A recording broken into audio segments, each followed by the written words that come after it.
y la neurología de adultos. Por lo tanto, un poco puedo contar la experiencia de un viaje de muchos años, de las necesidades y de cuál es mi experiencia actual y las encefalopatías epilépticas y el déficit de CDKL5. Entonces, como pequeña introducción y la visión de un adulto, pues que lo que es una encefalopatía epiléptica, creo que voy a saltar un poco esta introducción porque ya se habrá hablado bastante sobre las diferentes encefalopatías y específicamente el déficit de CDKL5, pero un aspecto que los neurólogos de adultos a veces nos cuesta, y aquí hago un inciso, las consultas de neuropediatría son diferentes arquitectónicamente y en todos los sentidos a la neurología de adulto. Yo digo que a partir de que se hace la transición nunca más vas a volver a ver a Mickey Mouse en tu consulta. Y es una cosa que no es decir, es que es un impacto para los padres, para los pacientes, es que es así. Yo no me imagino yo visitando un paciente con una enfermedad de Alzheimer o con una epilepsia tumoral y con Mickey Mouse detrás, pues la verdad que sería inapropiado. Todos nos hacemos mayores, a todos nos llega la adolescencia o nos llega la edad adulta y cambiamos y es una etapa mala en todos los sentidos, en el sentido emocional, en el sentido administrativo, en el sentido de responsabilidades, y esto también le va a pasar a los pacientes. Y es una transición, si se quiere llamar, o es una evolución que la vamos a tener que soportar. Y simplemente el hecho de que no haya una mesita para pintar por fuera o que no esté Mickey Mouse es una cosa que tenemos que asumirla y es una realidad y es un choque que tenemos que estar preparados. A partir de ahí también existen un salto entre neurología de adulto y neurología de infantil, donde el neurólogo pediatra es una persona con conocimientos mucho más amplios de la neurología que el neurólogo de adultos. En general, el neurólogo de adultos es una persona súper especializada en diferentes campos. En mi caso, por ejemplo, yo soy la epilepsia y, sin embargo, el neuropediatra suele tener ya no solo conocimientos de la epilepsia, sino de la neurología en general y de la pediatría en forma general, de tal manera que un neurólogo de adultos no tiene ni idea del corazón, ni idea del hígado, mientras que un neuropediatra han estado en contacto y han estado rotando y se han formado en las enfermedades sistémicas, con lo cual el enfoque que se hace en un neurólogo de adultos siempre va a ser diferente la que hace un neurólogo infantil simplemente por la formación. Y por eso digo aquí que nosotros tenemos que tener en cuenta que las manifestaciones sistémicas de la enfermedad, pues nosotros tenemos que hacer el esfuerzo como neurólogos de adultos de ir y reexplorarlas o ver si realmente han aparecido, que suelen aparecer en general las encefalopatías, que la mayoría de los pacientes llegan a la edad adulta y tienen que hacer ese proceso de traspaso, transición, como lo podamos llamar, que es nuestra obligación, y también tener informados a las familias y tener conocimientos de cuál va a ser la evolución esperada de la encefalopatía o de la enfermedad o del paciente en concreto, que realmente es lo que interesa a la familia, y que la clave de la medicina personalizada se basa en conocer cuál es la causa de la enfermedad y aparte de sus manifestaciones. Las características comunes, pues más o menos yo supongo que todas las conocen, ¿no? Que es pues, epilepsia refractaria al tratamiento, casi siempre en las encefalopatías. Me refiero que con los años a veces no son tan refractarias, que los pacientes están sometidos a muchos tratamientos que en ocasiones son peores que las propias manifestaciones de la enfermedad, sus efectos adversos, que hay que utilizar electroencefalografía con frecuencia, sobre todo entre las etapas de desarrollo del cerebro, para ir controlando la evolución del niño, y que hay múltiples alternativas comunes, ¿no? El ácido valproico, la lamotrigina, las benzodiazepinas, incluso otros tipos de tratamientos a todas las encefalopatías y no tantos específicos. ¿Cómo hacemos nosotros en el adulto la reevaluación cuando nos hacen la transición, si existe, o la reevaluación cuando nos llega un paciente adulto? Pues nosotros hacemos esta triada, que en realidad pues no es más que la manifestación o diferentes manifestaciones de la misma enfermedad. No sé si comorbilidades se puede llamar, si no es la misma enfermedad, pues que puede tener mayor discapacidad intelectual, más epilepsia o más trastorno del comportamiento, mayor grado o menor grado de autismo. Y siempre vamos y repasamos y tenemos que hacer nuestra obligación, que a veces, actualmente yo creo que es más fácil con los sistemas electrónicos y la estandarización de historias clínicas en todos los hospitales, al menos de España, de ver cuál es el inicio de los síntomas o cómo ha sido el transcurso. Uno de los aspectos importantes es la exploración física. Actualmente, nuevamente, la tecnificación de la medicina, con la aparición sobre todo de la resonancia magnética, el electroencefalograma y últimamente la genética, está condenando un poco la medicina a desaparecer a sus elementos básicos, que es la exploración del paciente y hacer un buen interrogatorio a sus familiares y al paciente si se puede. Entonces, en un aspecto y una opinión personal, cuando yo veo el advenimiento de la genética y del crecimiento de los test genéticos en el contexto clínico, en muchas ocasiones estamos perdiendo la visión y estamos fiándonos de la genética y me da igual los síntomas. Y entonces lo que estamos encontrando, que tengo una diapositiva que creo que resume más o menos la visión mía sobre el advenimiento de la genética dentro de la medicina en general, pues que perdemos un poco los síndromes. Y muchas veces son mayor factor pronóstico, lo básico, que es la exploración del paciente con el electroencefalograma y la resonancia en ocasiones, que estar en ocasiones con test genéticos de resultado incierto. Otras consideraciones que hemos de tener, pues lo que decía yo, pues los aspectos cognitivos, el desarrollo intelectual del paciente, la conducta, la discapacidad física, las alteraciones del sueño, trastornos de la alimentación, la medicación, las interacciones farmacológicas, que muchas veces incluso se mezclan ya con fármacos antiespásticos, otro tipo de medicamentos, pues también hay que tener un amplio conocimiento farmacológico que lleva tiempo el tener y habituarse a los medicamentos que utilizan los pacientes con encefalopatía epiléptica, porque no son los tratamientos que habitualmente utilizan los pacientes con una epilepsia focal del adulto, ¿no? La calidad de vida, pues no les voy a explicar lo que implica la calidad de vida, ¿no? La falta de autonomía, la falta de interacción social, el impacto de las medidas preventivas para minimizar riesgos, como es las actividades básicas y la asistencia a centros, las necesidades educativas y de atención específica, y un aspecto que yo estoy explorando, incluso con Elena estamos explorando bastante, es los aspectos de la calidad de vida del cuidador. Básicamente, por el cuidador, pues también, pero es que todo deriva en el paciente. Si el cuidador está bien, yo creo que el paciente va a estar mejor. Si el médico está mejor, aparte de estar mejor el médico, pues el paciente estará mejor porque lo tratamos con más cariño. Es un poco secundario. O sea, por eso yo creo que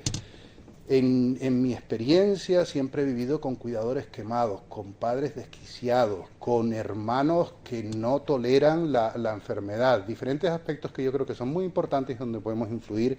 muchísimo, ¿no? Aquí vemos el aislamiento social. No van a bodas, no van a comuniones, pues porque tienen esas restricciones. El agotamiento físico, con sueño interrumpido, el que tiene sueño. Por supuesto, la ansiedad, el potencial estigma social y las dificultades económicas. Un estudio reciente que estamos realizando con la doctora González Alguacil, hemos visto que las familias que tienen hijos con una encefalopatía tienen una disminución de los ingresos en el domicilio. Esto los lleva a vivir a zonas periféricas, zonas más aisladas de los grandes centros. Y en las zonas periféricas hay menos recursos sanitarios. Yo creo que esto es un problema a intentar resolver, y aquí invito a las asociaciones a hacer fuerza para decir, si nosotros como familiares tenemos menos ingresos y nos tenemos que ir a Soria a vivir, me tienes que dar los recursos para que en Soria yo pueda darle una buena asistencia a mi hijo y que no dependa de un traslado para que físicamente en el Niño Jesús me hagan un electroencefalograma, me hagan un control habitual, o que cuando me atiendan, por lo menos en urgencia en ese hospital, tenga unas mínimas garantías de conocimiento de la enfermedad, ¿no? Eso es, yo creo que es una labor que ha de llegar. Seguimos aquí. Los pacientes mayores con CDKL5, con déficit de CDKL5, pero igual que otras encefalopatías, Pues yo creo que la revisión por parte de un neurólogo es no menos de una revisión anual si las cosas van bien, si están acostumbrados. Muchas veces, como digo, nos vemos limitados por la distancia, por lo que implica el traslado del paciente al centro, pero por el neurólogo especialista no menos de una vez al año y siempre con un asesoramiento por lo menos a distancia, ¿no? La reevaluación del diagnóstico en términos de síndrome de epilepsia, pues porque los niños empiezan teniendo una cosa y después acaban teniendo otra desde el punto de vista de crisis epiléptica. Revisar y repetir pruebas sí es necesario, con los electroencefalogramas, como digo, muy útiles durante la infancia. Cuando llegan a la edad adulta, los cerebros están más cristalizados, varían menos y nos fiamos más de los síntomas que nos pueden contar el paciente. Las pruebas genéticas, pues siempre es importante saber la interpretación y el valor que pueden tener estas variantes genéticas o los consejos familiares. Y el plan de tratamiento, porque ya que la clínica evoluciona y los pacientes no son los mismos cuando nacen, que cuando se desarrollan, igual que cualquiera de nosotros, pues tenemos que adaptar tratamientos, igual no tener a un adulto sobremedicado, porque en la infancia tuvo unas crisis epilépticas muy limitantes que lo llevaron a la unidad de cuidados intensivos, pues igual ha evolucionado su cerebro y la manifestación epiléptica de la enfermedad puede ser que en algún momento no sea tan importante. Pues aquí tenemos, por ejemplo, ¿no? Hay encefalopatías como la punta onda continua, que si el niño se duerme vemos mucho, si no se duerme pues vemos poco, pero nosotros muchas veces como adultos los que nos encontramos son un niño con discapacidad intelectual, con déficit del lenguaje, y si no preguntamos y no revisamos qué sucedió durante su infancia o cuáles eran sus electroencefalogramas, es posible que nos quedemos que es un retraso psicomotor, un retraso cognitivo o una discapacidad intelectual, punto. Otro ejemplo que sí se conoce muy bien, el síndrome de Dravet, por el advenimiento de tratamientos específicos en los últimos años, pues se ha prestado, y el descubrimiento de la causa genética de la enfermedad, esto nos ha llevado a conocer cuáles son las evoluciones de los pacientes, y entonces muchos de estos pacientes, para mí, pedir un test genético en el año 2015 me era más fácil ir al Vaticano y hablar con el Papa que yo pedir un test genético, porque era una cosa extremadamente costosa, tenía que buscar a alguien que hiciese la prueba, que tuviese un impacto en la familia. Actualmente pasa lo contrario, se piden con muchísima facilidad y no es un problema, pero gracias al conocimiento de una enfermedad específica, pues somos capaces como adultos, y nos vamos a la derecha, de ver cómo es la progresión,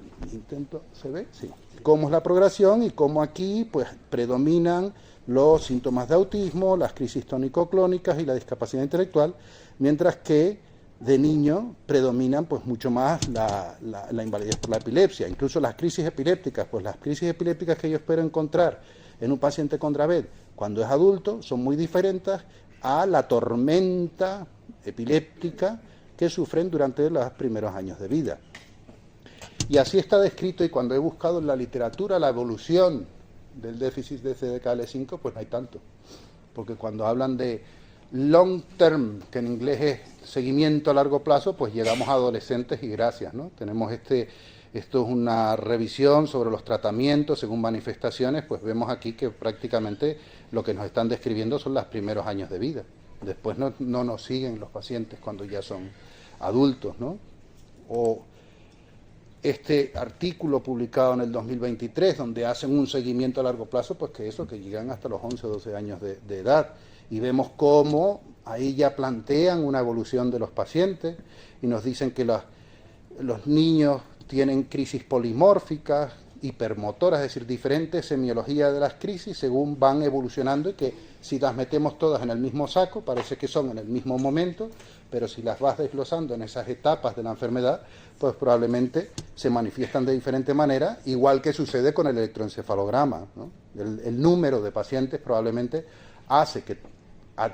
tener a día de hoy una experiencia y decir un patrón fijo, sobre todo un síndrome tan heterogéneo, tan grave, pues es difícil, ¿no? Y seguimos con la siguiente, y nos hablan en esta misma revisión, pues nos habla de lo que les había dicho, que son niños que definen cómo empieza la enfermedad, que hacen una epilepsia muy polimórfica, es decir, con diferentes manifestaciones, muy farmacoresistentes, no responden a ningún tratamiento, con electroencefalogramas que pueden ser muy variados, pero sin embargo si nos dan, ya nos empiezan a dar un dato importante. Hagan electroencefalogramas porque muchos de los síntomas que puede estar refiriendo, por ejemplo, crisis hipermotora, son casi que trastornos de conducta, son movimientos raros que hace la persona y aparecen en cualquier momento. Y entonces lo podemos estar confundiendo con síntomas conductuales del niño, lo que pueden ser son crisis epilépticas. Entonces nos insiste en la necesidad de hacer un buen diagnóstico de cuáles son las diferentes manifestaciones de los pacientes. Bueno, ya empezamos a avanzar algo, simplemente en un grupo de 22 pacientes seguidos unos añitos, pues ya nos empiezan a dar algunas pistas, ¿no? Y aquí digo lo que yo hablaba, los genes asociados a epilepsia, y aquí vemos la evolución por años de la cantidad de genes que se han asociado a diferentes síndromes epilépticos a lo largo de los años. Y esta curva, pues supongo que se va poniendo vertical, y llegará a ser totalmente vertical. Pero cuando vemos la relación con que realmente sean relacionados con la enfermedad epiléptica, pues vemos que esta relación disminuye un poco. Entonces, en mi interpretación clínica, antes, cuando se encontraba una mutación, o en el caso del déficit de CDKL5, pues está clara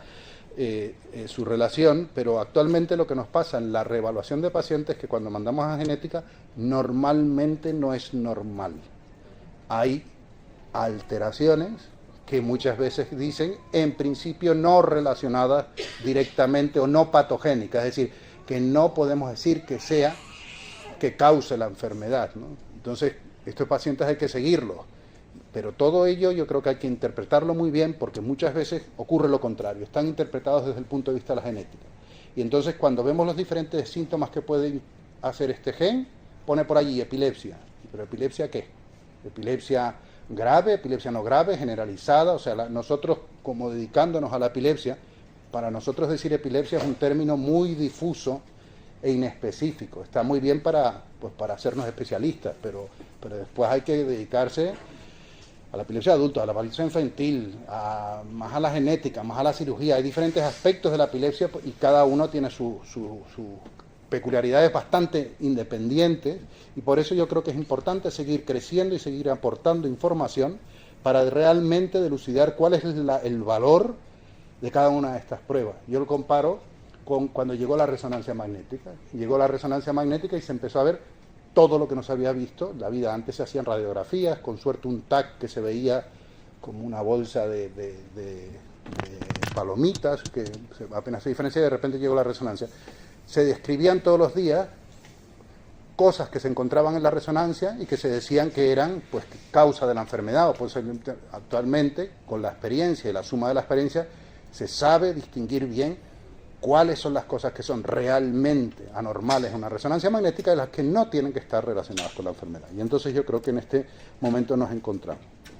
Las consideraciones, aquí tenemos, por ejemplo, con el síndrome de Lennox-Gastaut y el síndrome de Dravet, que no es diferente en este caso al CDKL5, porque esto es a la encefalopatía.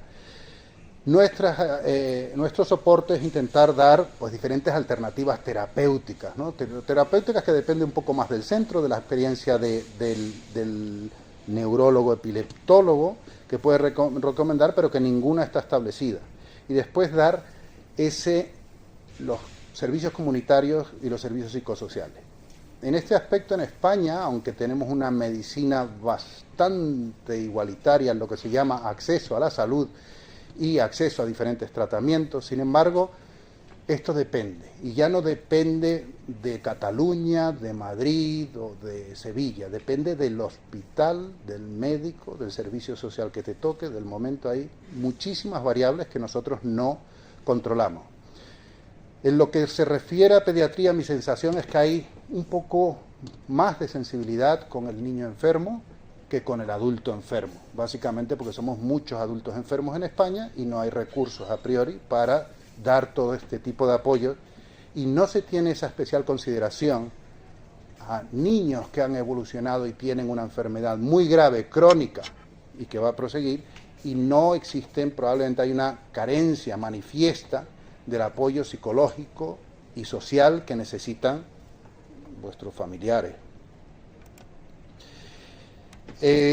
Otros aspectos que nos encontramos en el síndrome de Lennox-Gastaut, igual que nos encontramos a día de hoy en el CDKL5, porque vamos a decir que por lo reciente de su diagnóstico, todavía está metido dentro del grupo de las encefalopatías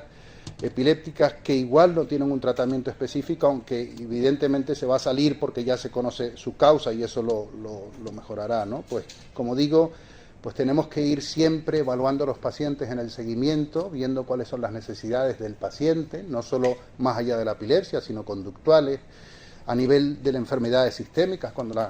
los niños se hacen grandes empiezan a tener muchísimos problemas respiratorios. Una de las complicaciones más frecuentes y quizás la más frecuente y más grave que sufren los pacientes con encefalopatía epiléptica en la edad adulta son las infecciones respiratorias, infecciones urinarias. Suelen ser las causas de ingreso y muchas veces, y a veces yo he hablado con padres, decir, es normal que cada vez los pulmones, los bronquios vayan funcionando peor y a peor aireación va generando una enfermedad pulmonar crónica y entonces los niños acaban por no soportar infecciones con ingresos hospitalarios. Niños cuando ya son adultos, yo siempre los llamo niños. Pero las buenas noticias es que la llegada de, como dije, de la medicina personalizada al tratamiento, conocer la genética, la causa por la que se produce la enfermedad, nos está llevando al desarrollo de diferentes medicamentos, unos relacionados con la propia malfunción del gen y otros pues porque se dedican a este síndrome epiléptico y cada vez se cogen más pues nichos que se llamaban antes de tratamiento y la proliferación de diferentes síndromes y digamos el nichamiento de las diferentes epilepsias está promoviendo la aparición de nuevos tratamientos y aquí vemos pues algunas de los diferentes tratamientos pues que vemos pues las suplementaciones, las modificaciones de la mTOR o diferentes tratamientos que van apareciendo dedicados a una encefalopatía, a una mutación específica. Nuevos tratamientos que vendrán, pues un saco, muchísimos, incontables. Aquí tenemos algunos de los que están muy dedicados, como digo, a Lennox-Gastaut y Dravet, pero ya empiezan a aparecer otros síndromes que el conocimiento de la mutación, de la malformación genética, hacen que se puedan desarrollar. Y como vemos, he puesto simplemente pues algunas de las compañías que están detrás, como puede ser Praxis, que no solo está buscando un solo foco, sino que está desarrollando diferentes mecanismos, y aparte con una tasa de éxito que probablemente sea alta, porque pudiendo crear modelos animales o preclínicos de lo que va a suceder, si es un buen modelo, podremos desarrollar tratamientos efectivos, que eso es, por ejemplo, lo que nos pasa en la epilepsia. Nosotros tenemos muy buenos modelos de crisis epiléptica en ratoncitos. Entonces, cada vez que sale un medicamento, sabemos que va a funcionar contra las crisis epilépticas. La duda es si más o menos que lo que existe, y por eso sale o no sale al mercado. Pero en general, todo lo que se explora en epilepsia funciona en ratones. Y después, en humanos, lo que pasa es que esa variabilidad no la podemos controlar. Por lo tanto, para terminar, nuestra labor como adultos en general es siempre reevaluar la evolución y necesidades de los pacientes adultos, en este caso con el déficit de CDKL5, periódicamente, ¿no? Si no se puede por cercanía o por desplazamientos de los pacientes presencialmente, hay que hacer un seguimiento. Creo que hay que hacerla de verdad. Y esto no depende de poner más médicos, esto depende de que exista el personal administrativo suficiente para que dé respuesta a las necesidades y el acceso a la salud a los padres sin saturar el sistema. Y sin saturar el sistema significa que no puede haber muchísimas de las demandas que exigen los pacientes, no solo dependen del que el médico, la asistente social o el trabajo social o el acceso a una educación u otra, muchas veces no depende directamente de esa respuesta del médico, que estamos en un sistema que está muy basado médico-paciente y el médico tiene que responder a todas las demandas del paciente y es una relación bidireccional y casi directa, donde empezamos a meter intermediarios que ya digo, depende de si estás en el Niño Jesús o estás en Valero, diferente, no es igualitario. El dar soporte multidisciplinario al paciente es una preocupación, como dije ya, sobre todo en adultos donde no tienen este soporte no tenemos el soporte y por esa sensibilidad que no existe en los adultos, en todos nosotros los que estamos aquí, no tenemos, nuestros médicos no tienen la misma sensibilidad que tienen los neuropediatras con los niños, ¿no? Esto es una realidad, pero tenemos la obligación de intentarlo hacer y de enmarcar a estos pacientes dentro de niños o pacientes con necesidades especiales. Dar el soporte multidisciplinario a cuidadores familiares y centros, muy importante, ¿no? Que esta es la parte en la que yo estoy insistiendo actualmente mucho, porque yo creo que si mejoramos el conocimiento de la enfermedad, los recursos que puedan tener donde vive el niño, que no es solo en su casa, sino vive en el centro, en la rehabilitación, en diferentes ámbitos, eso mejorará muchísimo. Creo que es buena oportunidad, viendo aquí científicos y ya lo hacemos, y sobre todo la asociación, pues el promover estudios sobre la evolución de la enfermedad. Como dije, yo he intentado buscar y no hay tantas cosas, y sus biomarcadores. Hay que buscar, y en esto en epilepsia siempre estamos un poco faltos, yo creo que la genética es un buen biomarcador, pero hay que buscar marcadores que existan en nuestro cerebro, en nuestro electroencefalograma, en nuestra sangre, en nuestra piel, o en donde sea, que puedan predecir esto se va a comportar de esta manera, incluso antes de empezar la enfermedad, para entonces poder actuar y buscar tratamientos específicos basados en estos hallazgos fisiopatológicos. Y yo creo que con esto ya acabamos.